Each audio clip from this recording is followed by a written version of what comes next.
There's a fresh new rivalry brewing in the SEC, and it may not last long. It's certainly not going to be Alabama-Auburn traditionally long-term, but for right now, it is chic and it is hot, and it's at the forefront of college football. Mark Rogers TV on Texas A&M versus Alabama, and most notably now, A.J. McCarron versus Johnny Manziel. We heard the comments from Johnny Football a couple days ago at SEC Football Media Days, and then A.J. McCarron went on the attack. This is a system guy, buttoned up, Nick Saban type quarterback. The reflection of the quarterback and the coach usually falls in line, Brady and Belichick being the latest and most current example, but here we've got Saban and McCarron.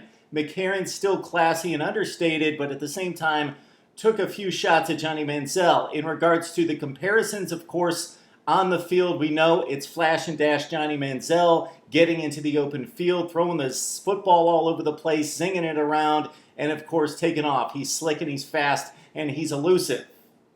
He's slick, fast, and elusive off the field as well. But A.J. McCarron, of course, plays the system, plays it well, plays the play-action pass, defers to the running game first, but is very effective and very efficient.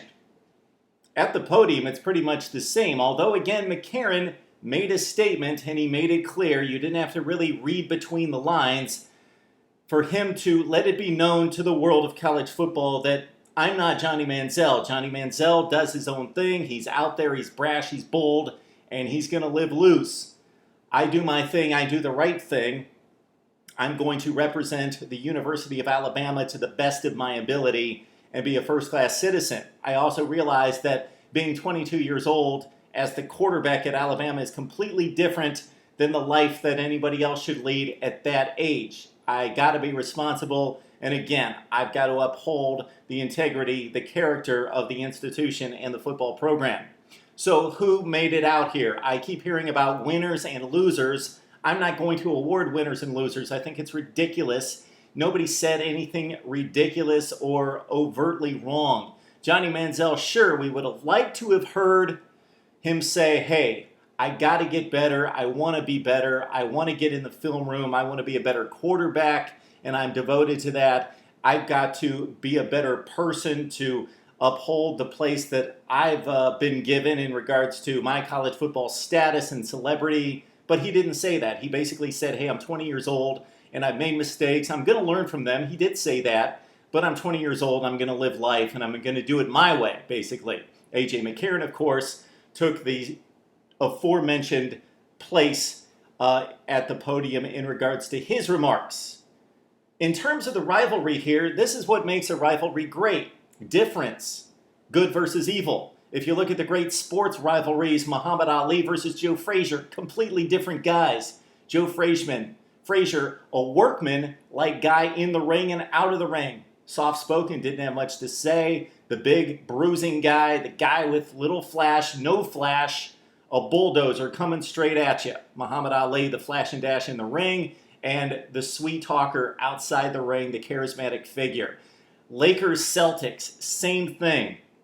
Lakers, flashy, sexy, running up and down the court, looking good, got the cheerleaders, got the LA feel and vibe, and play like it. Put 120 points on the board. Boston Celtics, workmanlike, efficient, get the job done, play strategic, very fundamental offense, pass the basketball, spread it around, look for the open shot, do the right thing. Off the field, the same thing. Going back to the 1970s, this probably played out similar to Ali-Frazier in terms of magnitude. Dallas Cowboys, Pittsburgh Steelers. They met in 2 Super Bowls. Roger Staubach, glamour quarterback. Terry Bradshaw, country bumpkin. Pittsburgh Steelers, the blue-collar guys. Dallas, America's team. Shiny star, silver pants, looking good, looking flashy and dashy, trying to fool you on offense with all the shifts and the motion and the big plays and the trick plays and the whole deal. On the other hand, the Pittsburgh Steelers running the football, running the trap, coming right at you. Steelers-Cowboys. We see the same thing with the Red Sox and the Yankees. New York is big and bold and brash and in your face, and Boston a little bit more historic, of course, certainly. A cleaner, more subdued city. New York, again, big and brash and where it all happens, and Boston for many years, of course, in a sports context and in real life to a certain degree, had to play second fiddle to the Big Apple, but of course that's changed with the Red Sox and the Yankees in recent years. But differences make rivalries, and we've got a difference here. Now, we do not have a natural rivalry. I do not expect this to last unless, of course, Alabama and Texas A&M continue to be the best teams in the West. LSU would have something to say about it because, of course, they beat the Aggies last year. So for right now, it's Alabama, LSU as the best teams. But in terms of this talk, in terms of good versus evil, whichever side of the fence you stand, it's Alabama, it's Texas A&M.